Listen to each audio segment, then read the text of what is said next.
আমি। মনে আছে তোমার? আমি তোমাকে একটা প্রশ্ন করেছিলাম। আর আমি আর আমি মানে আমি তোমাকে বলতে চেয়েছিলাম যে তুমি ছিলে আমার কাছে সবার চেয়ে আলাদা। কিন্তু তোমার কাছে আমি তখন আলাদা ছিলাম কি জানি না। তবে আমি ছিলাম খুবই ছটফটে একটা মেয়ে। তখন আমি সারাক্ষণ নাচ, গান, আঁকা এই নিয়েই ব্যস্ত ছিলাম।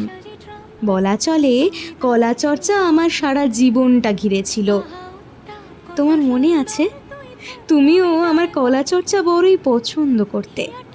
আর সেই দিনের কথাটা ভাবলেও আমার ভালো লাগে, যেদিন আমার একটা নাচের প্রতিযোগিতা ছিল আর আমি খুবই ভয়ে ছিলাম।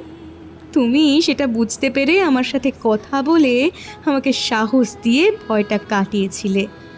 মনে আছে তোমার? আর আমার তোমার সামনে সেই গান করা, তোমাকে দেখে বোঝাই যাচ্ছিল তুমি গানের প্রতিটা লাইন অনুভব করতে পারছিলে। আর আমার আঁকা, যেটা তোমার সবথেকে পছন্দের ছিল।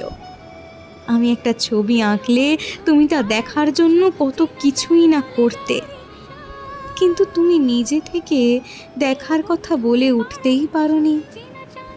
তোমার এখনো হয়তো ভালো লাগে কলা চর্চা, শুধু মানুষটা বদলে গেছে। কারণ সময়টা যে নতুন, তাই মানুষটাও নতুন। আচ্ছা, সেই নতুন মানুষটাও কি আমার মতো ভয় পায় প্রতিযোগিতার আগে? আর তুমি কি আমার মতোই নতুন মানুষটাকেও সাহস যোগাও? নাকি সে খুবই কনফিডেন্ট সব কিছুতে? জানি সে আমার থেকে বেশি পারদর্শী, তাই তো সে আমাকে হারিয়ে জিতে নিয়েছে তোমার মন। কারণ সময়টা বদলে গেলেও আমি যে পুরনো সেই আমিটাই রয়ে গেছি।